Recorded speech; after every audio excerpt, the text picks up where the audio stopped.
Flames never cease to burn, rivers never cease to disseminate their aqueous benedictions for humankind, stars never fade into oblivion, and the sun always rises and sets, blessing earth with perpetual thermal repast. Similarly, the spirit of the Indian people, despite constant struggle and conflict throughout the centuries, always embodies stability and prosperity. Innumerable challenges confront India and its citizens: drought, domestic terrorism, overpopulation, gripping poverty, unfathomably low levels of literacy, an increasingly dilapidated infrastructure, etc. Over 1,200 million people, kindling the quintessential Indian aura, must now surmount the seemingly insurmountable. Accordingly, we, the Unificationist Party of a United India, in collaboration with India's populace, will permanently silence these difficulties and project the nation's might and intellect upon the world for centuries to come.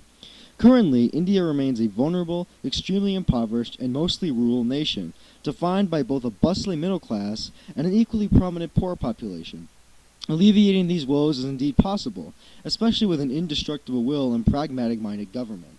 Productive societies stem from an educated and literate populace, and with India's literacy rate at a measly 74%, massive investments into mandatory primary and secondary schooling constitute the safest and most reliable course of action. Ingraining intellectual behaviors and good ethics within our nation's successive generations through well-staffed, well-funded, and well-distributed academic institutions constitutes the fertile soil imperative for further modernization. Science illuminates India's steadfast determination to facilitate the refurbishment of India's antiquated and overburdened infrastructure. Revolutionary advances in urban planning, waste and resource management, and energy utilization emanate from a cultured and sophisticated Indian people, people aware of their problems and difficulties, and possessing an indefatigable drive to overcome them. Eventually, this great nation, boundless in potential, will possess the pragmatic skills required for external growth and proliferation within this dynamic century. A professionalist, diligent, and prosperous citizenry extols and exemplifies India's greatness, subsequently expanding its reach and influence. Archaic adversaries prowl along India's borders, especially Pakistan and China, who consistently bicker over Kashmir, true Indian territory, for their respective benefits.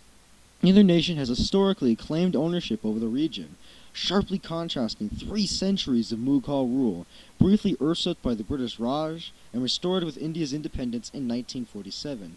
History demonstrates that powerful states in India, whether domestic or foreign-based, always maintained an iron will over Kashmir. This nation, which will demonstrate its majesty, must integrate Kashmir into statehood, guiding the lost boy away from kidnappers to his loving, caring, and understanding family. Audacity rarely exists without hostility, and India's valor will probably invoke a response from China, Pakistan, or both nations. Utilizing India's scientific and economic development, this country's armed forces must simultaneously modernize and facilitate scientific research into propagating strength and discipline throughout the 21st century and beyond. Dull blades rarely kill, but sharpened ones expeditiously silence enemies. Without an advanced and organized military, India is nothing but carrion for the vultures and a banquet for the maggots. We, currently the prey, must reverse this imbalance and scatter the predators into the oblivion. Securing India's prosperity naturally invokes overtaking and subduing its opponents, and China presently poses the largest threat to the sovereignty of freedom, justice, and valor not just in India, but throughout the civilized world, namely in Tibet. After China's brutal conquest and occupation of this region in 1950, Tibet's population, since then, has suffocated under bloody oppression and censorship, yearning for their bygone liberties. Fellow citizens of India, Tibet urgently needs our help, along with the rest of the Chinese people, in instigating and promoting the government of the people, by the people, and for the people, not for the elites or the bureaucrats. Should we stand idly by, conscientious of their suffering? Or should we emancipate them from their oppressors, and thus extinguish their pain and misery? Bastions of servitude flatter across the globe, from North Korea and Pakistan to Syria and Iran. Billions of our fellow men and women toil and rot under torture, indoctrination, and without the freedoms of speech, assembly, faith, belief, a fair trial, and democracy.